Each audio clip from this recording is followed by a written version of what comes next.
하나님 말씀 에베소서 4장 25절에서 32절까지 있는 말씀을 다 함께 찾겠습니다.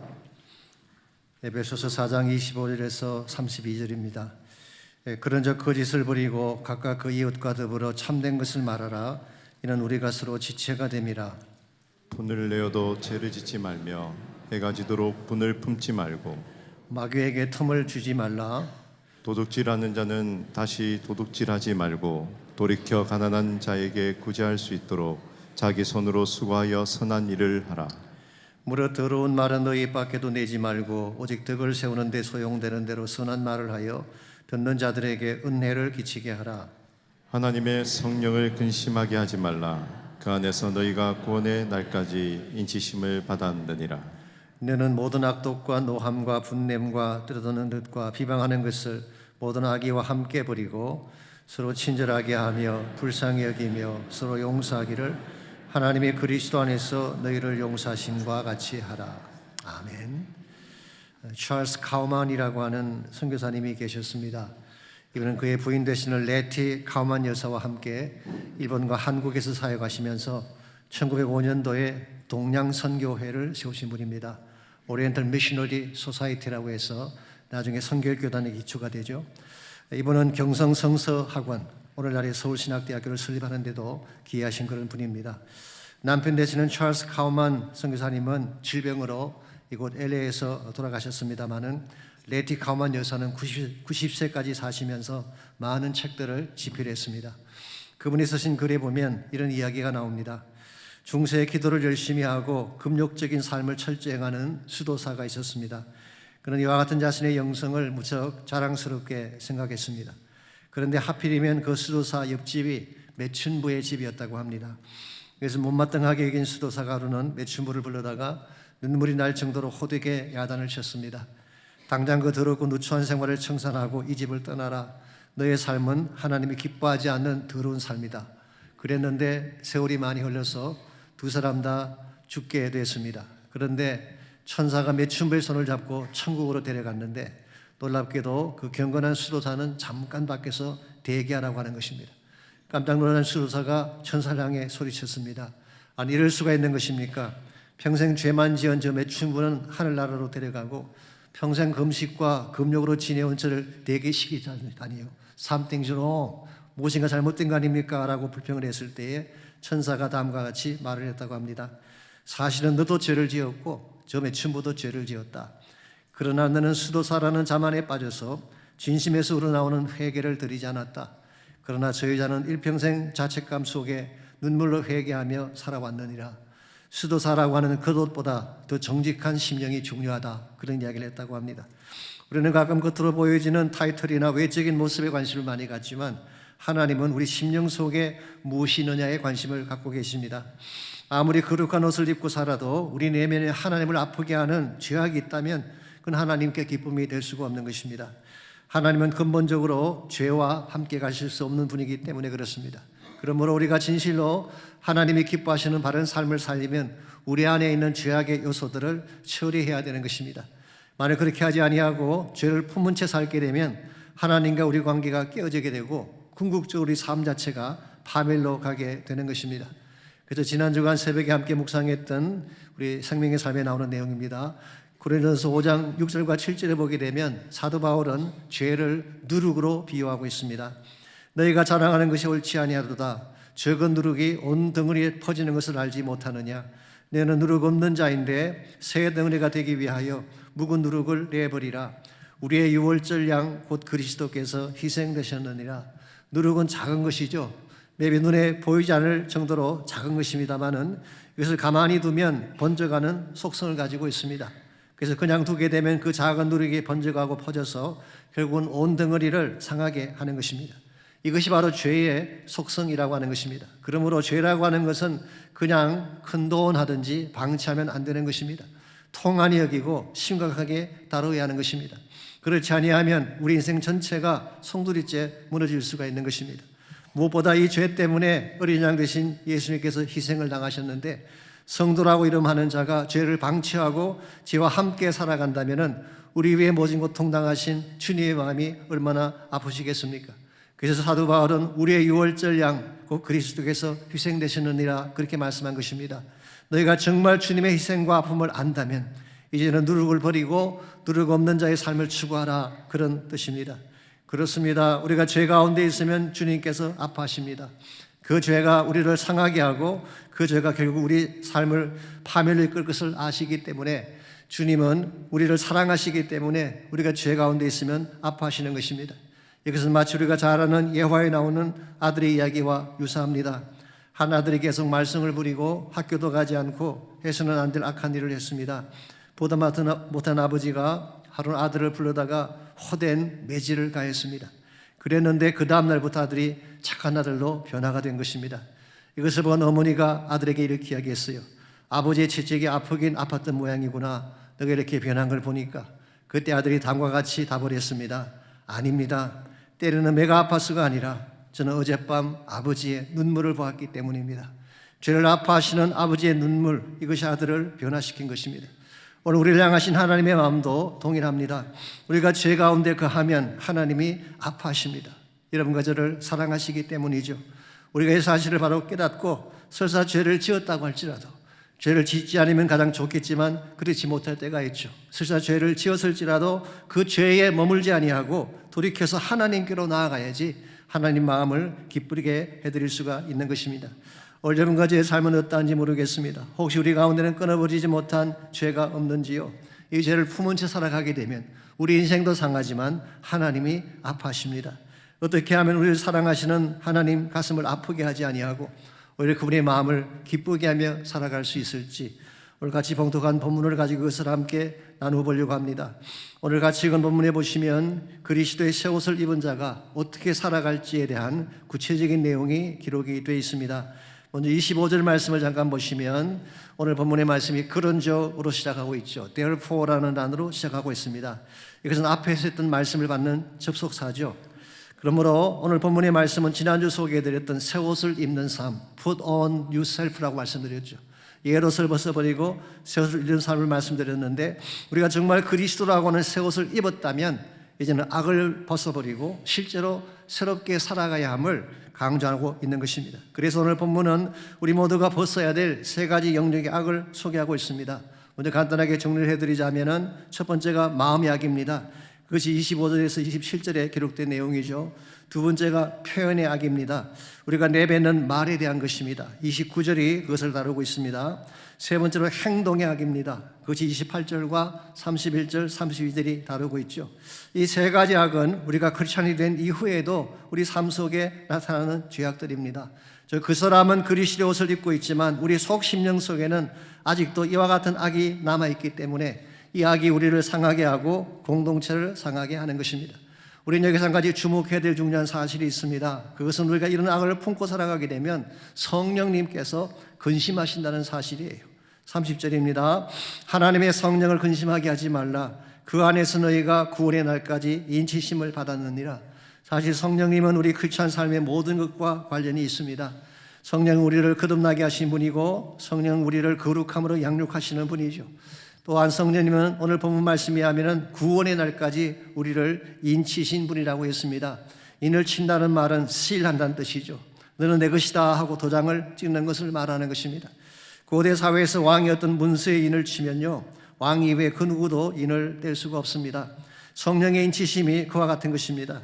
하나님이 성령을 통하여 너는 내 것이다 라고 인을 치시면 누구도 빼앗아갈 수가 없는 것입니다. 그런데 언제까지 인을 치신다고 했나요? 구원의 날까지, 우리 구원이 완성되는 날까지 아무도 손댈 수 없도록 인을 쳐주시는 것입니다. 사실은 이것 때문에 여러분과 제가 구원을 확신하는 것입니다. 마녀보다 크신 하나님이 인을 치셨기 때문에 그 누구도 아버지의 손에서 우리를 빼앗을 수가 없는 것입니다. 바로 이와 같은 성령님이 우리 안에 내주하시게 되면 그분은 일평생 우리의 보혜사가 되어서 우리 삶을 인도해 주시는 것입니다. 그런 면에서 성령이 우리 안에 계시는 삶은 우리가 구원받은 후에 누리는 가장 큰 축복이라고 말씀드릴 수가 있죠. 보혜사는 지난번에 설명을 잠깐 드린 것처럼 내 곁에 계시면서 나를 위로하시고 도와주시는, 또 카운셀링 해주시는, 그리고 언제나 내 편이 되어주시는 그런 하나님입니다. 이런 면에서 성령님은 어머니와 같은 분이라고 표현할 수가 있어요. 나를 낳았을 뿐만 아니라 나를 가장 사랑하시고 무슨 일이 있어도 내 편이 되어주시는 분이기 때문입니다. 그렇기 때문에 바울은 이와 같은 성령님을 근심하지 말게 하라 그렇게 말한 것입니다. 이 근심한다는 단어가 헬라말로 루페오라는 단어인데요. 많은 영어 성경들이 grieve, do not grieve the Holy Spirit, grieve라는 단어로 해석했는데요. 사실 그보다 조금 더 강한 의미를 담고 있습니다. 스트롱이선 컨콜던스에 하면은 deep emotional pain, 우리 마음 깊은 곳에 새겨지는 감정적인 아픔, 이것을 루페오라고 해석했습니다. 그러므로 근심하는 정도가 아니라 심히 아파하신다 그런 뜻입니다. 사실 성령에 대해서는 신학적 노선에 따라서 해석하는 것이 조금 차이들이 있습니다. 저희들이 신학교에서 공부할 때 성령론과 종말론에 대해서는 조금 의견이 달라도 서로 수용하는 것이 필요하다 그런 이야기를 들은 적이 있습니다. 성령론에 대해서도 교회마다 또 노선에 따라서 해석하는 바가 좀 다를 수가 있죠. 여러 가지 많은 다양한 해석이 있다고 할지라도 다음 두 가지에 대해서는 일반적으로 다 동의를 합니다. 첫 번째로 성령이 하나님이라는 사실, 성령은 하나님이십니다. He is God. 여기에 대해서는 대다수의 교단들이 다 동의하고 있죠. 교회사를 공부해 보시면요, 초기 교우들 가운데도 성령의 신성을 인정하지 않았던 사람들이 제법 많이 있었어요. 아리우스 같은 사람은 성령을 성부 성자에 비해 열등한 존재로 그렇게 설명을 했고, 유세비우스 같은 교부도 성령을 성자에 창조된 최초의 창조물이다 그렇게까지 이야기를 했어요. 심지어 니케아 신조, 우리 니케아 종교회가 끝난 후에 나이신 크리드가 만들어졌잖아요. 거기도 보게 되면 성자 예수님의 신성에 대해서는 확정을 했지만 성령에 대해서는 거의 언급을 하지 않았습니다. 그랬던 것을 AD 381년도에 콘스탄티노플 공회에서 처음으로 성령의 디비니티, 성령의 신성이 확정된 것입니다. 이걸 보게 되면 교회사의 처음 4세기 동안 성령의 디비니티는 확정되지 않은 채 이어져 온 것입니다. 그러나 우리가 정말 중요하게 생각하는 것은 신앙 노선이나 공의 결정 때문이 아니라 성경 말씀이 성령님은 하나님이라 말씀하기 때문에 우리는 그 사실을 믿는 것입니다. 제가 짧은 시간에 다 설명드릴 수는 없지만 대표적인 구절 몇 개만 소개해드리자면요, 사도행전 5장 3절과 4절에 보게 되면 아나니아와 삽비라가 성령을 속였는데 그 밑에 보게 되면 하나님을 속인 것이다 그렇게 설명하고 있어요. 성령과 하나님을 동일시하고 있죠. 고린도서 3장 16절에 보게 되면 하나님의 성전을 성령이 거하시는 곳이다 그렇게 설명했어요. 뿐만 아니라 성령은 하나님이 가지신 모든 속성을 다 소유하고 계십니다. 고린도서 2장 10절 11절에 보게 되면 모든 것을 아시는 전지성을 가지고 계신 분, 창세기 1장 2절에 하면은 창조성을 가지고 계시는 분, 히브리서 9장 14절 말씀에 하면은 영원성, 영원하신 성령님이다 그렇게 표현하고 있습니다. 그러므로 이 성령님은 성경의 기록에 하면은 하나님 자신인 것을 말할 수가 있는 것입니다. 그러므로 우리는 성령을 함부로 다뤄서는 안 됩니다. 요즘은 그런 일이 없을 것 같습니다만은 저희들이 어릴 때만 하더라도 이 봉사님들이 성령 갖고 다니시면서 막 던지고 하던 그런 시절이 있었어요. 불 받으라 그러면은 사람들이 뜨거 하고 말이죠. 이 성령은 그렇게 우리가 함부로 대할 수 있는 분이 아닙니다. He is God. 그분은 하나님이에요. 그러므로 우리의 찬양과 경배를 받으실 하나님이다. 이게 우리가 성령에 대해 정리해야 될 첫 번째 사실. 두 번째로 성령은 인격이십니다. He is a person입니다. 지정의를 갖추고 계신 인격자세요. 그러므로 성령님은 우리가 흔히 생각하는 것처럼 force나 물리적인 힘이 아닙니다. 물론 성령은 하나님이시기 때문에 초자연적인 파워를 가지고 계시긴 합니다만은 그럴지라도 스타워즈에 나오는 force, 이게 성령은 아닙니다. 성령은 인격적인 하나님이세요. 그러므로 그분은 우리에게 말씀하실 수가 있습니다. 그분은 우리를 이해하실 수가 있습니다. 그분은 우리를 진리로 인도하며 가르칠 수가 있습니다. 그분은 우리가 병들었을 때 치유하며 고칠 수가 있는 것입니다. 이와 같은 인격적인 하나님이시기 때문에 우리가 잘못된 길로 가게 되면 아파하시고 심지어 탄식하며 우시는 것입니다. 그러므로 여러분과 제가 정말 성령 하나님을 사랑한다면 그분의 마음을 아프게 해서는 안 됩니다. 오히려 그분의 마음을 기쁘게 해드려야지 하나님이 원하시는 바른 삶을 사는 것입니다. 우리가 어떻게 하면은 우리 삶을 통해 이 성령님의 가슴을 아프게 하는 것이 아니라 오히려 성령님을 기쁘시게 하며 바르게 살아갈 수가 있을까요? 오늘 같이 봉독한 본문을 중심으로 성령님을 아프게 하지 아니하고 오히려 기쁘게 하며 사는 삶의 비결 몇 가지를 함께 정리하려고 합니다. 먼저 첫 번째로 성령의 가슴을 아프지 않게 하려면은 사탄을 향한 창을 닫아야 됩니다. 사탄을 향한 창을 닫아야 합니다. 메스터 라이프를 공부하신 분들은 잘 아실 것입니다만은 우리 마음에는 두 가지 창이 있죠. 하나는 하나님을 향한 창이 있고 또 하나는 사탄을 향한 혹은 세상을 향한 창이 있습니다. 여러분과 제가 예수님을 영접하는 순간 하나님을 향한 창이 열려지는 것입니다. 이것을 우리는 구원이다, 생명이다 부르는 것입니다. 하나님과 단절된 상태가 죽음이죠. 근데 그 창이 열려지게 되면 생명이 주어지게 되는 것입니다. 그런데 문제는 우리가 예수님을 믿은 후에도 사탄을 향을 여전히 열어두고 있다는 것입니다.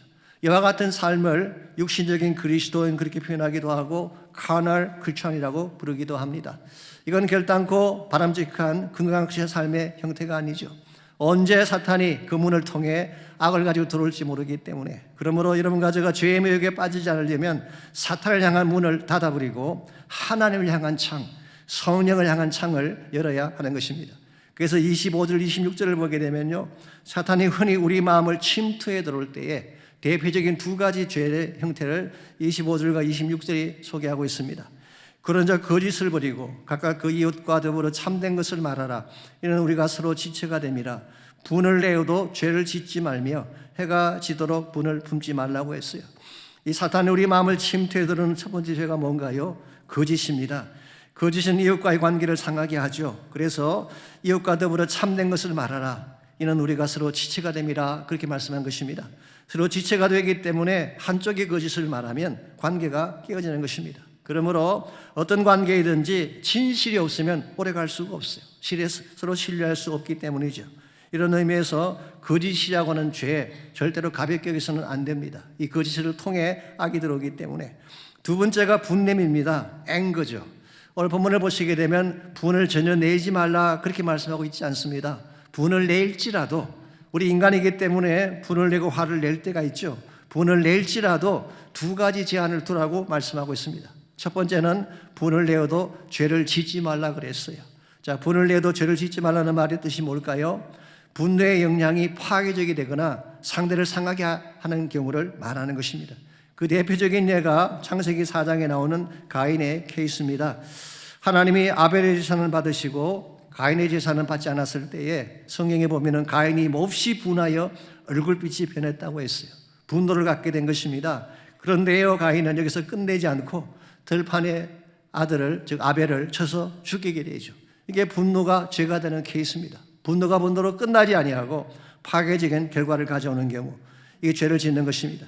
두 번째 제한한 것은 해가 지도록 분을 품지 말라고 했어요. 이게 시간적인 제한을 말합니다.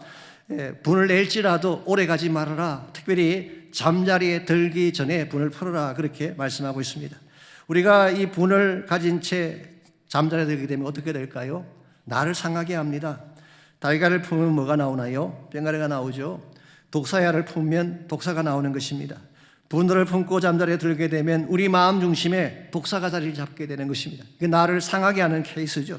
무엇보다도 우리가 분노를 빨리 풀어야 될 이유가 27절에 나와 있습니다. 마귀에게 틈을 주지 말라고 했어요. 마귀에게 틈을 주는 케이스 중에 하나가 우리가 분노했을 때입니다. 사실 마귀는 호시탐탐 우리를 노리고 있죠. 그러다 틈이 생기면 그 틈을 타고 들어와서 우리 삶을 풍지박산 내게 되는데, 그 중에 대표적인 것이 분노를 통해 우리 삶 속에 침투한다는 것입니다. 언젠가 제가 신문 칼럼에서 캐나다에 살고 있는 한 아버지의 비극이라는 제목의 글을 읽은 적이 있습니다. 30대 중반의 아버지에 대한 이야기인데요, 성실하게 살며 행복한 가정을 꾸렸던 그런 사람이었습니다. 그런데 이분이 어릴 때부터 꿈이 스포츠카를 갖는 것이었는데, 정말 열심히 일하고 저축을 한 결과 멋진 빨간색 스포츠카를 장만을 한 것입니다. 그랬는데 어느 토요일 오후 차고 쪽에서 날카로운 새소리가 연신 들려왔습니다. 그쪽에 가보았더니요, 6살 난 아들이 못으로 새 차에 낙서하고 있는 것입니다. 그 순간 눈이 뒤집혀진 그가 들고 있던 망치로 아들의 손목을 내리쳤어요. 어떻게 됐을까요? 손목이 부러지며 골절상을 입고 아이가 패닉 상태에서 울기 시작했습니다. 급하게 병원을 다녀온 그가 이 아들이 도대체 무슨 낙서를 했나 살펴봤더니요, 다음 네 글자가 적혀 있을 때요, I love you, daddy. 아빠 사랑한다는 글자를 쓴 것입니다. 아들은 철이 없고 서투긴 했지만 아빠에 대한 자기의 사랑을 표현하려고 하는 것인데, 아빠는 그 아들에게 망치질을 한 것입니다. 아들의 가슴에 새겨진 망치의 상처를 어떻게 지울 수가 있겠어요? 여러분, 이와 같은 것이 사탄이 하는 짓입니다. 분노라고 하는 마음의 틈을 타고 들어와서 가정을 깨고 자녀를 망치게 하는 것입니다. 그리고 여기에 우리는 속으면 안 됩니다.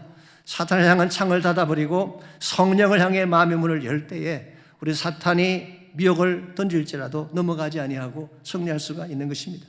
오늘 여러분의 삶 가운데도 분노하는 감정이 찾아올 때가 있을 것입니다. 여러분 그것을 어떻게 핸들하며 어떻게 다루고 계시는지요. 이 분노 조절에 대한 책을 읽어보게 되면요, 대개 이런 몇 가지 방법들을 제안하고 있습니다. 첫 번째로 take a breath, 한번 숨을 깊이 내쉬라, 그렇게 제안하고 있어요.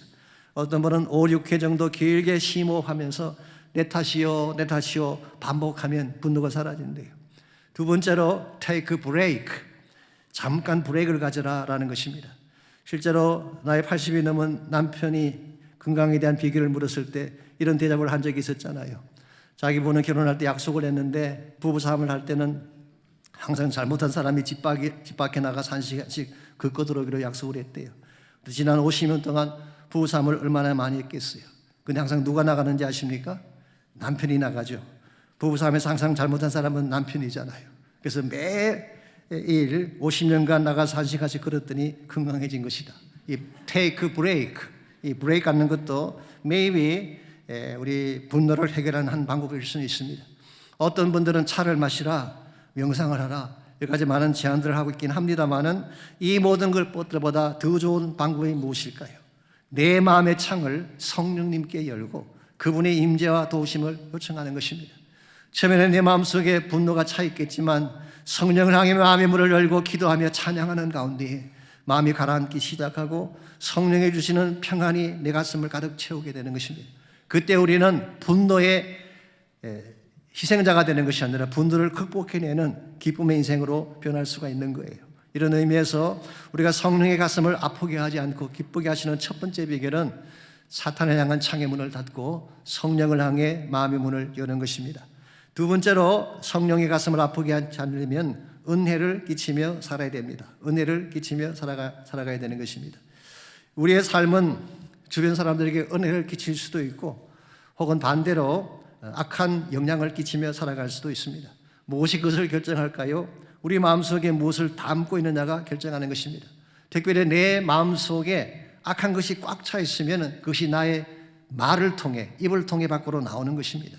이것이 사실은 관계를 깨뜨리고 아픔을 가져오는 첫 번째 요인이 되는 것입니다. 그렇기 때문에 29절을 보겠습니다.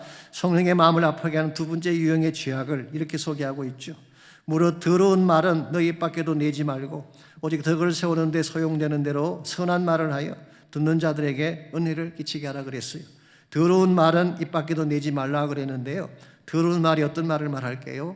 이건 흔히 말하는 dirty한 랭귀지를 말하는다기보다는 abusive한 랭귀지, 조속하고 야비하고 상대방의 가슴을 찌르는 말을 말하는 것입니다. 가시돋친 말을 말하는 것입니다. 이와 같은 말은 상대방의 가슴도 아프게 하지만 성령의 마음도 아프게 하는 것입니다. 왜냐하니까 그와 같은 더러운 말은 성령님의 언어가 아니기 때문에 그래요. 성령님의 언어는 덕을 세우는 말입니다. 낙심한 사람을 세우고 깨어진 사람을 치유하는 edifying language가 성령의 언어이죠. 그와 같이 성령께서 주시는 언어는 결과적으로 듣는 자들에게 은혜를 끼친다라고 말씀하고 있어요. 은혜를 끼친다는 말은 bring grace, 은혜를 가져오게 한다, 그런 의미이기도 하고, New King James 버전 같은 경우는 impart grace, 은혜를 전가시켜준다, 나누어준다, 그렇게 번역하기도 했습니다. 우리의 은행 심사가 은혜를 가져올 수도 있고 혹은 hurt, 아픔을 가져올 수도 있습니다. 우리의 은행 심사가 한 사람을 build up, 세워줄 수도 있고 destroy 할 수도 있어요. 우리의 은행 심사가 blessing을 가져올 수도 있고 curse를 가져올 수도 있는 것입니다. 무엇이 그것을 결정할까요? 우리 안에 무엇이 있느냐가 결정하는 것입니다.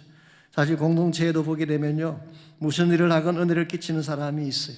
그런데 반대로 무슨 일을 하건 상처와 아픔을 이야기하는 사람도 있죠. 그 원인이 뭐라고요?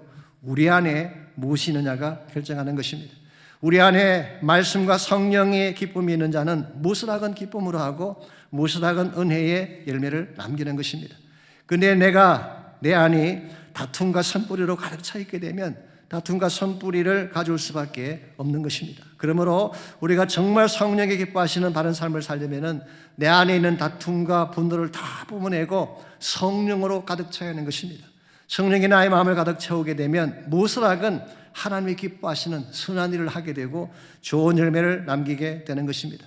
저는 그 좋은 예가 사도행전에 나오는 바나바의 케이스라고 생각합니다. 이 바나바는 원래 별명입니다. 그의 본명은 요셉이라는 사람이었죠. 요셉. 근데 사도들이 붙여준 별명이 바나바예요. 바나바가 무슨 뜻일까요? 우리 개역 한글 성경에서는 구원이자라고 번역을 했는데요. 이것은 권위가 있는 사람 그런 뜻이 아닙니다. 구원하고 위로하는 사람, encourage를 말하는 것입니다. 흥미로운 사실은요, 이 바나바라고 하는 말과 성령의 별명인 보혜사라는 말이 유사한 의미를 갖고 있습니다. 이 바나바가 성령의 별명과 유사한 의미를 갖고 있다는 것이 시사하는 바가 있죠. 바나바의 삶이 성령과였다 그런 것입니다. 성령과 같이 사는 사람. 그러므로 아마도 주변 사람들이 바나바의 삶을 보며 따뜻한 성품과 위로하는 삶을 보며 저 사람은 꼭 보혜사 같아.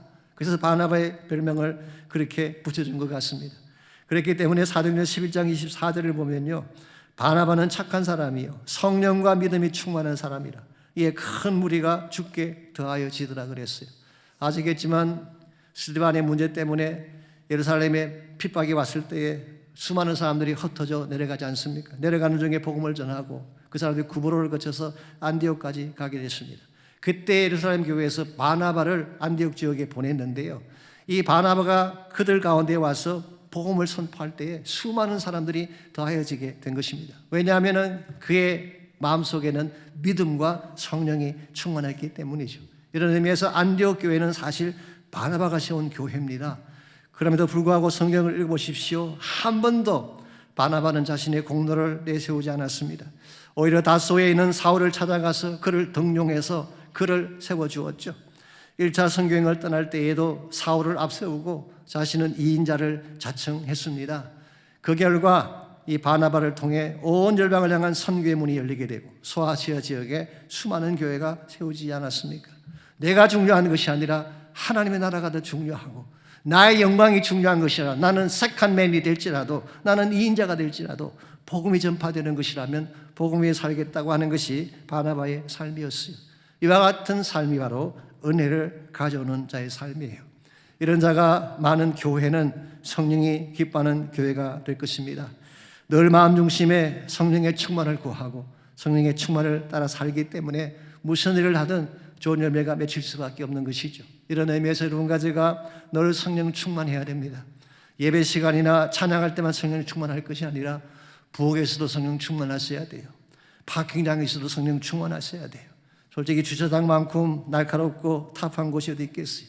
가끔 거기 내려가게 되면 너무 날카롭다 보니까 험한 말들로 갈 때가 있잖아요. 그런데 성령의 사람은 이번 주차장 안에서도 은혜를 끼치는 것입니다. 그래야지 교회가 아름다워지는 거예요. 항상 예배 드릴 때 찬양할 때만 성령 충만한 것은 일시적인 것입니다. 삶의 현장에서, 어려운 삶의 현장에서도 성령 충만하게 될 때에 우리 때문에 은혜가 임하게 되고 하나님의 좋아하시는 열매가 맺히게 되는 것입니다. 이런 의미에서 우리 모두가 하나님이 기뻐하는 삶, 성령이 기뻐하는 삶을 살아야 되는데, 그렇게 살려면은 1차적으로는 사탄을 향한 창을 닫아야 돼요. 성령을 향해 창을 열어놓아야지 생명과 평안이 넘치게 되는 것입니다. 두 번째는 은혜를 끼치는 자가 되어야 됩니다. 여비시반 말을 하는 것이 아니라 사랑과 축복의 말을 함으로써 수많은 사람들을 세워주는 삶을 살 때에 하나님이 기뻐하는 좋은 열매가 맺히게 되는 것입니다. 마지막 세 번째로 성령의 가슴을 아프지 않게 하려면 바른 본을 따라 살아야 됩니다. 우리가 바른 삶을 살려면 example, 본이 필요하지 않습니까? 누구를 본을 삼게 되면 하나님이 가장 기뻐하는 삶이 될까요? 다 아시는 내용입니다. 예수 그리스도를 본받으면 돼요. 예수님은 우리 크리스찬 삶의 원형이시기 때문에 그렇습니다. 그래서 31절, 32절을 보게 되면 우리가 버려야 될 것이 있고 따라야 될 example이 있는데요. 먼저 버려야 될 것이 31절에 나와 있습니다. 너는 모든 악독과 노함과 분냄과 떠드는 것과 비방하는 것들을 악의와 함께 버리라 그랬어요. 우리 삶 속에 하나님이 기뻐하지 않는 모든 악한 요소들은 버리라는 것입니다. 그 반면에 32절 보겠습니다. 서로 친절하게 하며 불쌍히 여기며 서로 용서하기를 하나님이 그리스도 안에서 너희를 용서하심 같이 하라. 이것은 우리가 취해야 될, 우리가 추구해야 될 바른 삶의 내용이죠. 친절하게 하라. Be kind. 너무 harsh하게 상처 주는 말을 하지 말고 친절하게 하라는 것입니다. 불쌍히 여기라. Be compassionate.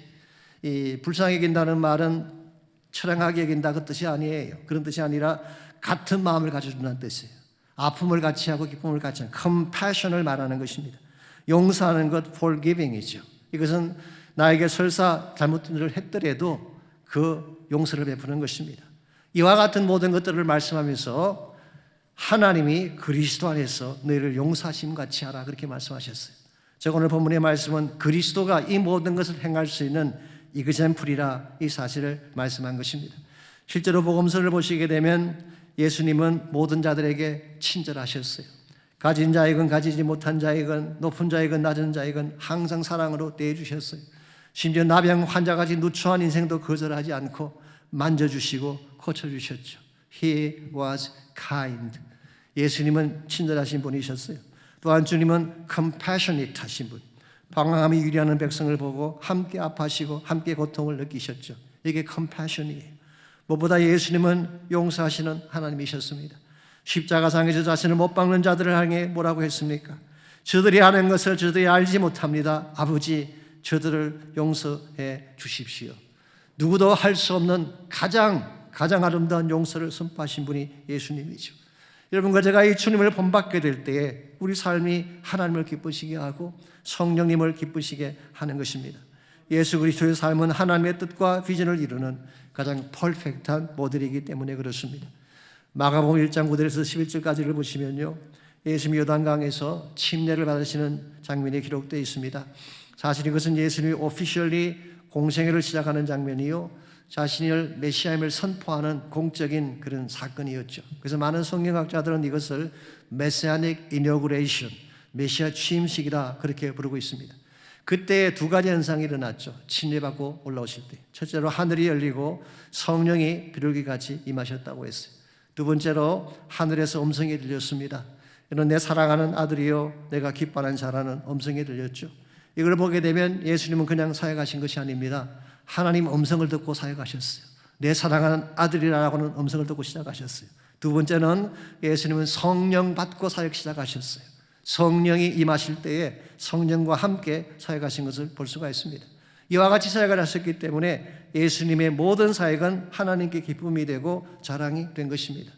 사도행전 10장 38절을 보시면은 성령님과 예수님 관계를 좀 더 구체적으로 이렇게 소개하고 있습니다. 하나님이 나사렛 예수에게 성령과 능력을 기름 붓듯 하셨으며 그가 두루다니시며 선한 일을 행하시고 마귀에게 눌린 모든 사람을 고치셨으니 이는 하나님이 함께 하셨음이라고 했어요.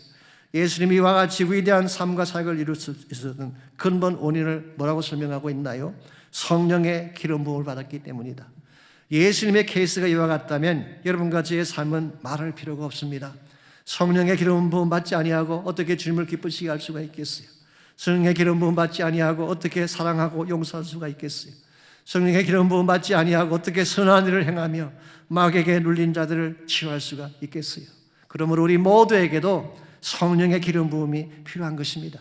성령의 기름 부음을 받게 되면 최악의 상황 가운데서도 최선의 열매를 맺을 수가 있게 되고, 그리고 모든 불가능을 바꾸어서 축복으로 바꾸어 하나님께 영광을 돌리게 되는 것입니다. 그러므로 우리가 비록 실패하고 연약할지라도 하나님이 기뻐하시는 바른 삶을 살기를 정말 원한다면 성령의 능력과 임재를 구하고 그 임재 속에 사는 삶을 추구해야 되는 것입니다.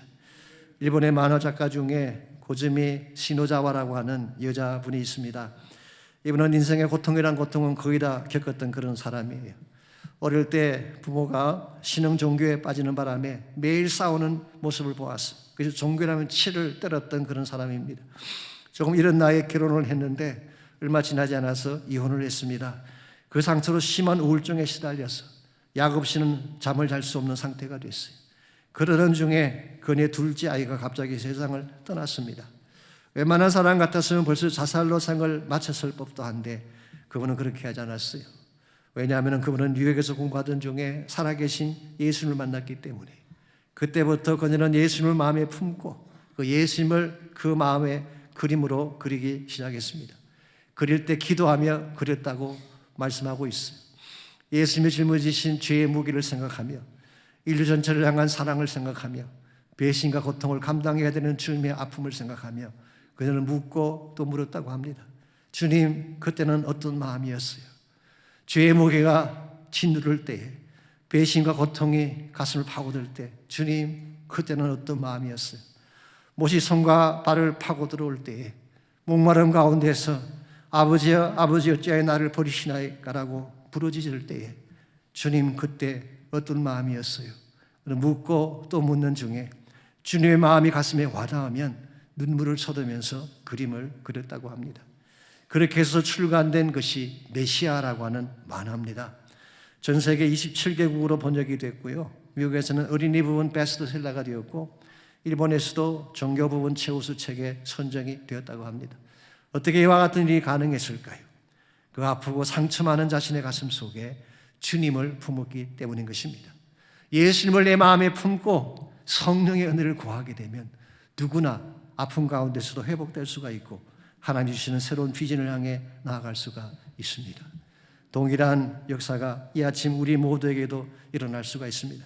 우리 가운데도 마음이 아픈 사람들이 계시죠. 절망하는 사람들이 계시죠. 죄를 짓고 싶지 않았지만 또 죄를 짓고 아파하는 분이 계실지도 모릅니다. 이런 우리 마음 속에 예수님 마음을 품고 성령을 품게 되면 우리는 다시 힘을 얻고 새 비전을 향해 일어날 수가 있는 것입니다. 늘 말씀드리는 대로 우리 모두는 다 죄인입니다. 그런데 눈에 보이는 것만이 죄가 아닙니다. 우리 심령 속에 숨겨진 더 무섭고 악한 죄들이 많이 있죠. 이것을 품고 살게 되면 이 죄가 우리를 아프게 합니다. 우리 삶을 무너뜨리는 것입니다. 우리만 아프게 하는 것이라 아니라 주님의 마음을, 성령님을 아프게 하는 것입니다. 그러므로 우리가 정말 성령을 기쁘게 하기를 원한다면 내 안에 있는 모든 악독을 십자가 앞에 내려놓고 이 아침 성령께 나아가서 기도를 드려야 됩니다. 진실하게 거룩하게 살고 싶습니다. 하나님, 나의 마음을 만져주십시오. 너무 마음이 아픕니다. 하나님, 나의 기도를 들어주십시오. 너무 답답합니다. 진실하게 다시 나를 빚어주십시오. 나의 마음, 나의 영혼 새롭게 해주십시오. 이 아침 우리 모두가 이런 마음으로 주님께 나가서 기도할 수 있기를 바랍니다. 우리 연약함을 주님 앞에 고백하며 신실하게 살고 싶지만 그렇게 살 수 없는 나의 마음을 하나님께 내어드리며 하나님, 나의 마음을 만져주십시오. 내 기도에 응답하여 주십시오. 내 힘으로 뚫을 수 없는 수많은 문제들이 내 앞을 가로막고 있는데 주님, 나의 기도를 들어주셔서 닫힌 문을 열어주시고 절망이 변하여 희망이 되게 하시고 사망이 변하여 생명이 되는 거룩한 역사가 일어날 수 있도록 나를 도와달라고 우리 다 같이 진실한 마음으로 간절한 마음으로 하나님 앞에 함께 기도하는 시간 갖겠습니다. 기도합니다. 주님, 감사합니다. 우리를 사랑해 주셔서 연약한 가운데 있을지라도 비록 죄 가운데 빠져 있을지라도 포기하지 아니하시고 나를 건져내어 주시며 내 심령을 만져주시며 주님의 은혜로 새롭게 하시는 것을 감사합니다. 신실하고 싶습니다. 주님 기뻐하는 바른 삶을 살고 싶습니다. 그러나 나의 뜻대로 되지 않을 때가 있음을 고백하오니 성령님, 나를 도와주십시오. 오늘 아침 우리의 마음을 만져주시고 새롭게 해주셔서 주님의 성령 안에서 새롭게 힘을 얻는 귀한 시간 되게 하여 주시옵소서.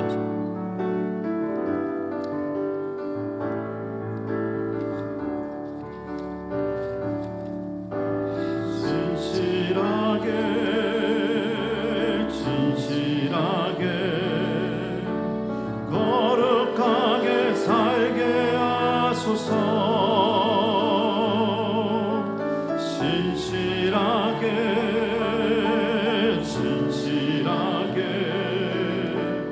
거룩하게 살게 하소서. 진실하게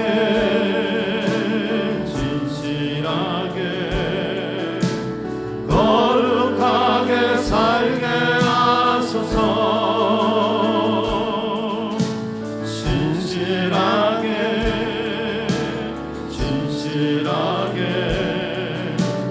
거룩하게 살게 하소서. 우리 다 일어나서 함께 찬양하겠습니다. 하나님 나의 마음을 만져주소서.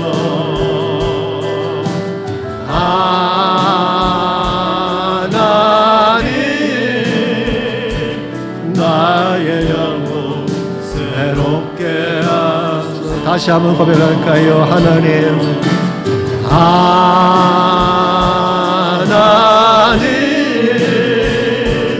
나의 마음을 만져주소서.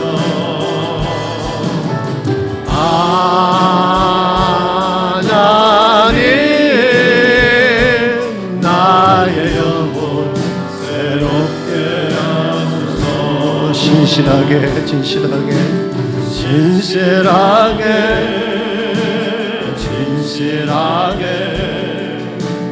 거룩하게 살게 하소서. 진실하게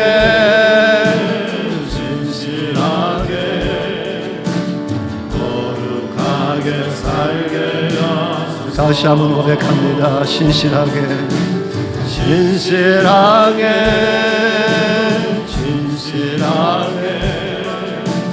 거룩하게 살게 하소서. 진실하게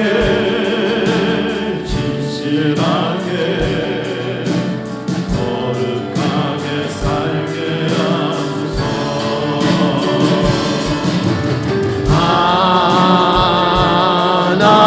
하나님 나의 기도 들어주소서.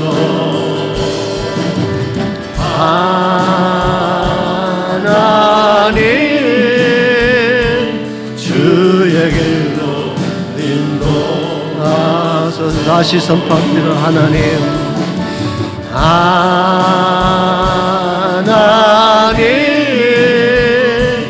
나의 기도 들어주소서.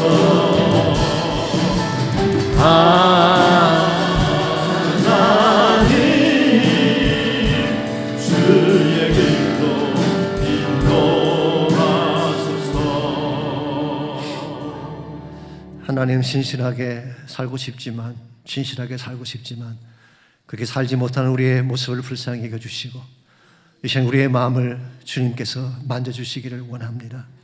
사랑하며 축복하고 살고 싶은데, 행복자가 되어 살고 싶은데 그렇게 살지 못한 우리의 마음을 불쌍히 여겨주시고 이 시간 우리의 마음을 만지시며 우리의 기도를 응답해 주셔서 비록 우리가 연약한 가운데 있을지라도 다시 하나님 때문에 힘을 얻고 성령의 은혜 가운데 다시 일어나서 주의 영광을 바라보며 하나님의 비전을 바라보며 더 아름답고 존귀한 삶을 향해 달려나아갈 수 있는 우리 모두가 되게 하여 주시옵소서.